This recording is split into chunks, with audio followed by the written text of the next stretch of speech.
राजस्थान की तपती जमीन, जोधपुर की एक शांत रात और एक नया नवेला दुल्हा जिसकी शादी को अभी 1.5 महीना भी पूरा नहीं हुआ था। लेकिन 6 मई 2016 की उस रात उस कमरे के अंदर कुछ ऐसा हुआ जिसने एक खुशहाल घर को हमेशा के लिए खामोश कर दिया। कलाई कटी हुई मिली, खून बिखरा हुआ था, दरवाजा अंदर से बंद था, सब कुछ एक आत्महत्या जैसा दिख रहा था। लेकिन पोस्टमार्टम रिपोर्ट ने जो सच बताया उसने इस कहानी को खुदकुशी से सीधे कत्ल में बदल दिया।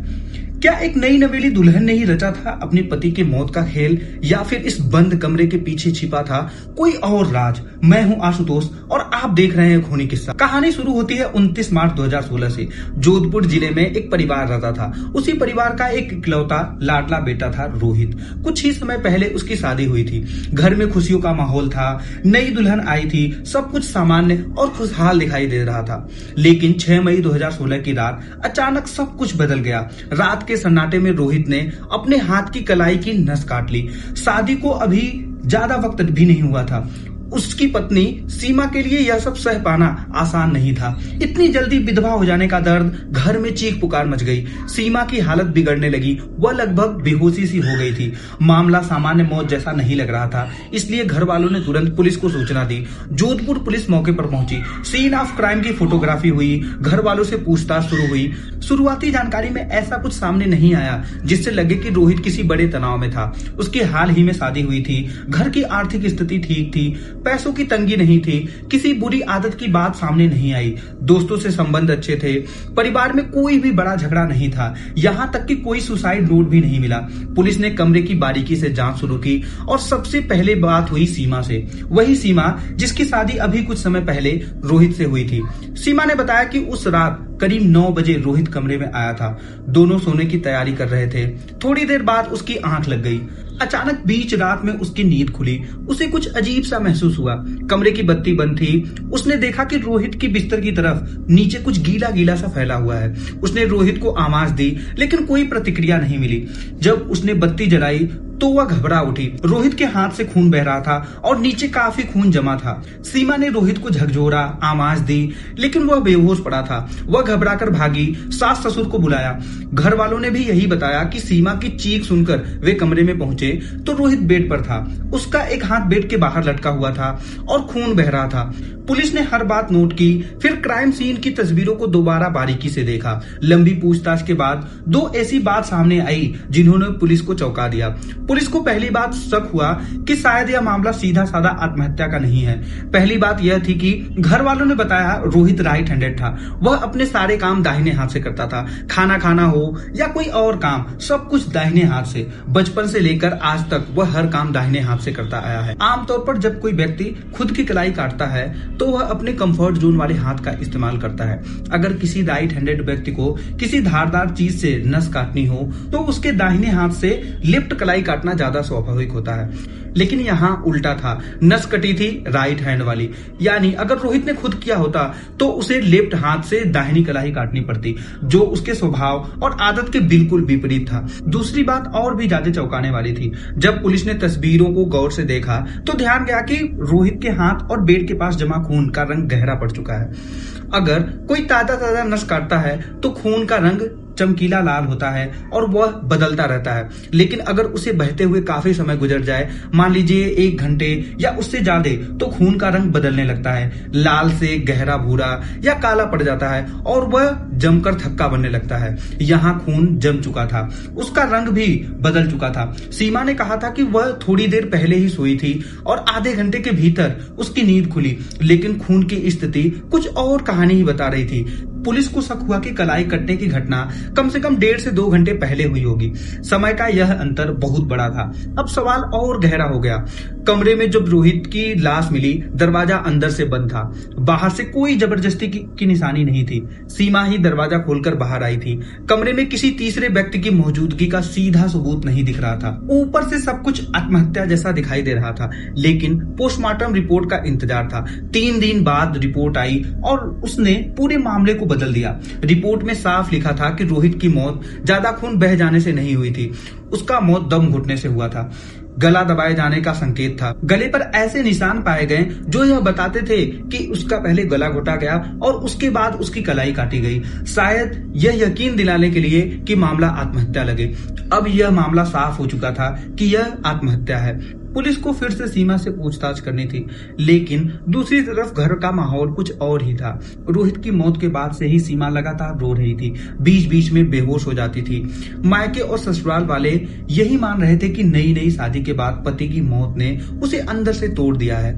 यह ऐसी लड़की जिसकी अभी जिंदगी शुरू हुई हो, अचानक विधवा हो गई थी। सबको यही लग रहा था कि उस पर दुख का पहाड़ टूट पड़ा है, लेकिन पुलिस भावनाओं से नहीं, सबूतों से आगे बढ़ रही थी और कहानी का असली सच अभी भी सामने आना बाकी था। पुलिस ने भी हालत को समझते हुए जल्दबाजी नहीं की। सीमा लगातार रो रही थी, बार बार बेहोश हो जा रही थी। अगर ऐसी हालत में सख्ती से पूछताछ की जाती और उसे कुछ हो जाता तो मामला उल्टा पुलिस पर ही आ सकता था। ऊपर से अभी तक कोई पुख्ता सबूत भी हाथ नहीं लगा था, इसलिए पुलिस ने यह फैसला किया कि इंतजार किया जाए सीमा के सामान्य होने का और तब तक अपनी जांच पूछताछ आगे बढ़ाई जाए। इसी दौरान पुलिस ने सिर्फ उसके कमरे का ही नहीं बल्कि सीमा की पूरी जिंदगी को खंगालना शुरू कर दिया। उसके अतीत, उसके रिश्ते, उसके फैसले, सब कुछ धीरे धीरे सामने आने लगा। जब सीमा थोड़ी सामान्य हुई तब उससे फिर से पूछताछ किया गया। उसने वही कहानी दोहराई, रात, नींद, खून, चीख, सब कुछ वैसा ही जैसा पहले बताया था। पुलिस ने सीधे आरोप लगाने के बजाय उसे बहाने से थाने बुलाया, यह ध्यान रखते हुए कि अभी तक कोई ठोस सबूत नहीं मिले हुए हैं। अगर बिना आधार पर उसके पति की हत्या के आरोप में उसे उठा लिया जाता तो गांव में बात फैलती और मामला पुलिस के लिए भारी पड़ सकता था। थाने में उसे दोबारा पूछताछ हुई। उसने पोस्टमार्टम रिपोर्ट दिखाई गई। बताया गया कि मौत खून से नहीं बल्कि दम घुटने से हुआ है। कमरे के अंदर से बंद दरवाजा, खून का जमना, कलाई कटने का तरीका, एक एक बात उसके सामने रखी गई, लेकिन सीमा लगातार इनकार करती रही। फिर पुलिस ने उसके सामने उसकी पुरानी जिंदगी की एक कहानी रखी और यहीं पर पहली बार वह टूट गई। सीमा की यह दूसरी शादी थी। पहली शादी घर वालों की मर्जी से हुई थी और उसने भी हाँ कर दी थी, लेकिन वह रिश्ता ज्यादा समय तक नहीं चला। उसे लगा कि उसके पति और ससुराल वाले उस पर बहुत पाबंदियां लगाते हैं। वह खुली जिंदगी जीना चाहती थी, बिना रोक टोक, बिना बंधनों के। धीरे धीरे उसके भीतर यह असंतोष बढ़ने लगा। उसे लगा कि वह पूरी जिंदगी इसी तरह चार दीवारी के भीतर नहीं गुजार सकती। उसने घर वालों पर दबाव बनाया और आखिरकार अपने पहले पति से अलग होने का फैसला किया। मामला कोर्ट तक गया और तलाक हो गया। तलाक के बाद वह अपने मायके में रहने लगी। उसी दौरान उसके पड़ोस में रहने वाले एक लड़के से उसका रिश्ता बन गया। मिलना जुलना आसान था। अब उसे रोकने टोकने वाला कोई नहीं था। दोनों जब चाहते मिलते, समय बिताते, लेकिन समाज और परिवार की सोच अलग थी। घर वालों को लगा कि इतनी कम उम्र में तलाक के बाद बेटी को अकेले नहीं छोड़ सकते। उन्हें चिंता थी कि उसकी जिंदगी फिर से बसनी चाहिए। उन्होंने उसके लिए दूसरा रिश्ता ढूंढना शुरू किया। सीमा इसके खिलाफ थी, लेकिन उसे समझाया गया, दबाव डाला गया। इसी दौरान जोधपुर के एक और घर में तलाश चल रही थी। 27 साल का रोहित, अपने परिवार का लाडला बेटा, अच्छा खासा परिवार, ठीक ठाक आर्थिक स्थिति। उधर रोहित का परिवार परेशान था, लड़कियां मिल नहीं रही थी। ऐसे हालात में कुछ लोगों ने शादी को ही धंधा बना रखा था, जहां जरूरत हो वहां रिश्ता पहुंचाने का काम। लेकिन इसके बदले वो बहुत मोटी रकम लेते थे। ऐसे ही एक दलाल को खबर लगी कि रोहित के घर वाले अपने बेटे के लिए लड़की ढूंढते ढूंढते थक चुके हैं। वह खुद उनके घर पहुंचा। उसने कहा कि उसके पास एक लड़की है, लेकिन शादी करवाने के लिए 1 से 1.5 लाख रुपए लगेंगे, यही उसका फीस है। रोहित के घर वालों के लिए उस समय सबसे बड़ी बात थी अपने बेटे की शादी हो जाए। उन्होंने काफी तलाश कर ली थी, निराश हो चुके थे। पैसे की बात पीछे रह गई, उन्होंने हामी भर दी। दलाल ने सीमा की तस्वीर दिखाई। सीमा खूबसूरत थी। रोहित और उसके परिवार को पहली नजर में ही पसंद आ गई। फिर बात सीमा के घर तक पहुंची।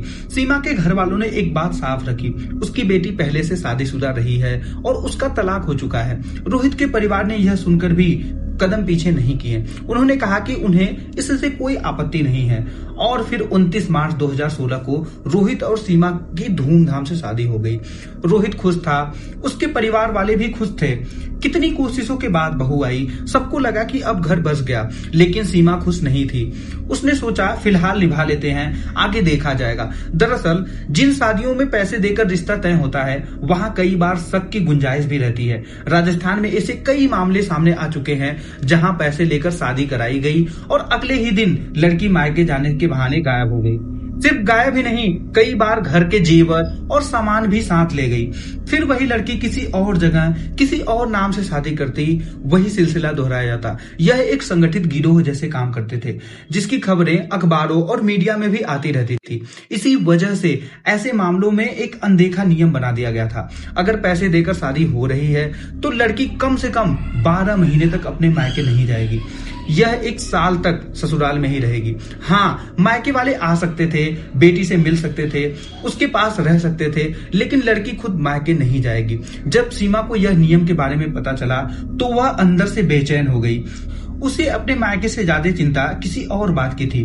उसका प्रेमी उसके पुराने घर के पास ही रहता था। अगर वह मायके जाती तो उससे मिलना आसान होता, लेकिन अब 1 साल तक मायके जाना मना था। इसका मतलब था 1 साल तक वह अपने प्रेमी से नहीं मिल पाएगी। यही बात उसे भीतर भीतर परेशान करती रही। इन पाबंदियों ने सीमा को अंदर तक बेचैन कर दिया। मायके नहीं जा सकती थी और मायके जाना ही उसके लिए एक बहाना होता उसके प्रेमी से मिलने का। तभी उसने एक रास्ता निकाला। उसने रोहित से कहा कि अगर वह मायके नहीं जा सकती तो उसके घर वाले तो आ ही सकते हैं। कुछ दिन बाद उसके माता पिता मिलने आए। सब कुछ सामान्य लगा। फिर उसने कहा कि उसके मामा का एक बेटा भी आना चाहता है। घर वालों को भी इसमें कुछ अजीब नहीं लगा। उन्होंने सोचा लड़की का भाई जैसा है, आ जाए। लेकिन जिस मामा के बेटे को बुलाया गया वह असल में उसका प्रेमी था। घर में उसकी खूब खातिरदारी हुई। आखिर वह लड़की के मायके की तरफ से आया हुआ एक रिश्तेदार था। किसी को शक नहीं हुआ, लेकिन जैसे ही उसे मौका मिला वह सीमा से अकेले में मिला। दोनों के बीच वही पुरानी नजदीकियां लौट आई। समय बीत रहा था। मार्च में शादी हुई थी, अप्रैल निकल गया, मई आ गया, लेकिन सीमा के भीतर घुटन बढ़ती जा रही थी। उसने अपने प्रेमी को साफ कहा वह इस तरह से नहीं रह पाएगी। एक बार तलाक हो चुका है, दोबारा तलाक ले भी लिया तो घर वाले शायद उसे फिर से कहीं और शादी के लिए मजबूर करेंगे। तब उसने एक खतरनाक बात कही, अगर पति ही रास्ते से हट जाए तो सब खत्म हो जाएगा। वह विधवा बनेगी और शायद फिर वह जिंदगी जी सकेगी जो वह चाहती है। यह सोच धीरे धीरे योजना का रूप लेने लगी। उसने कई कहानियां और किस्से देखे सुने थे जहां हत्या को आत्महत्या जैसा दिखाया गया था। उसी तर्ज पर उसने भी एक प्लान बनाने की कोशिश की। 6 मई 2016 की रात करीब 9 बजे रोहित कमरे में आया। उस रात सीमा का व्यवहार सामान्य से अलग था। वह अच्छे मूड में थी, सजी सवरी हुई। शादी को अभी 1.5 महीना पूरा नहीं हुआ था। बाहर से सब कुछ एक नए नवेले जोड़े जैसा ही लग रहा था। उस रात सीमा ने रोहित से कहा क्यों न दोनों एक खेल खेलें। नई शादी थी, रोहित अपनी पत्नी पर भरोसा करता था, वह खुश था। सीमा ने मुस्कुराते हुए कहा कि वह उसके हाथ पैर बांध देगी, बस मजाक में। रोहित ने बिना शक किए हामी भर दी। घर में जो कपड़े सुखाने की डोरी थी उसी से उसके हाथ पैर बांध दिए। रोहित अब भी इसे खेल ही समझ रहा था। फिर सीमा ने हंसते हुए कहा अगर मैं तुम्हारा गला घोट दूं तो? रोहित मुस्कुराया। उसे लगा कि यह भी खेल का हिस्सा है। उसने हल्के में जवाब दिया जैसे कोई मजाक चल रहा हो। उसे अंदाजा भी नहीं था कि सीमा के मन में क्या चल रहा है। सीमा उसके ऊपर बैठ गई। उसने दोनों हाथों से रोहित का गला दबाना शुरू किया। पहले पहले रोहित ने भी इसे खेल समझा, फिर उसे दर्द महसूस हुआ। उसने बीच में कहा भी कि तुम सच में दबा रही हो, लेकिन तब तक देर हो चुकी थी। सीमा ने पूरी ताकत लगा दी। कुछ ही पलों में रोहित की सांसें उखड़ने लगी। वह छटपटाया और फिर शांत हो गया। दम घुटने से ही उसकी मौत हो गई, लेकिन सीमा को पूरी तरह यकीन नहीं हुआ। उसे लगा कि वह सिर्फ बेहोश तो नहीं हो गया। उसने कई कहानियों और धारावाहिकों में देखा था कि कभी कभी लोग बेहोश भी हो जाते हैं और मृत जैसे दिखते हैं। तभी उसने अगला कदम उठाया। उसने ब्लेड उठाई और रोहित की कलाई काट दी ताकि मामला आत्महत्या जैसी लगे। वह वहीं बैठी रही, देखती रही कि खून बहता जा रहा था। धीरे धीरे फर्श पर फैलता हुआ खून गाढ़ा होने लगा। समय बीतता गया। लगभग 2 घंटे तक वह कमरे के अंदर रही, यह यकीन करने के लिए कि अब बचने की कोई गुंजाइश नहीं है। जब उसे पूरा भरोसा हो गया तब उसने दरवाजा खोला और अचानक चीखना चिल्लाना शुरू कर दिया। घर वाले दौड़कर आए। उसने वही कहानी सुनाई कि रोहित ने खुद अपनी कलाई काट ली, लेकिन सच छिप नहीं सकता। पोस्टमार्टम रिपोर्ट में साफ लिखा था कि मौत गला घोटने से हुआ था, न कि खून बहने से। कमरे में जमा खून का जमना समय के अंतर को दिखा रहा था। रोहित का राइट हैंडेड होना और कलाई कटने का तरीका सवाल खड़ा कर रहा था। और फिर सीमा का अतीत, उसका प्रेमी और मामा का बेटा बनकर उसका घर आना, यह सब पुलिस के सामने जुड़ता चला गया। आखिरकार सीमा टूट गई और उसने पूरी कहानी कबूल कर ली। उसे अपने पति की हत्या के आरोप में गिरफ्तार कर लिया गया। मामला अदालत में गया। इस पूरी घटना ने एक और कड़वी सच्चाई को सामने रखी है। जिन इलाकों में लड़कियों की संख्या कम होती है वहां शादी एक सौदे की तरह लगती है। दलाल सक्रिय हो जाते हैं, पैसे लेकर रिश्ते तय होते हैं और कभी कभी ऐसे रिश्ते अपने साथ खतरनाक परिणाम भी लाते हैं। अगर समाज में लड़की लड़का का संतुलन सामान्य होता, अगर शादी के लिए इतनी भागदौड़ और सौदेबाजी न करनी पड़ती, तो शायद यह रिश्ता इस तरीके से तय नहीं होता और शायद रोहित की जिंदगी का अंत भी इस तरह नहीं होता। तो ये थी उस प्यार, लालच और धोखे की कहानी, जहां एक बंद कमरे का सच पोस्टमार्टम टेबल पर जाकर खुला। एक ऐसा खेल जिसे मजाक समझकर शुरू किया गया और जो खत्म हुआ एक जान लेकर। कभी कभी कत्ल हथियार से नहीं, इरादों से होते हैं। अगर आपको ये कहानी झकझोर गई तो वीडियो को लाइक जरूर करें और चैनल खूनी किस्सा को सब्सक्राइब करें, क्योंकि यहाँ हर कहानी के पीछे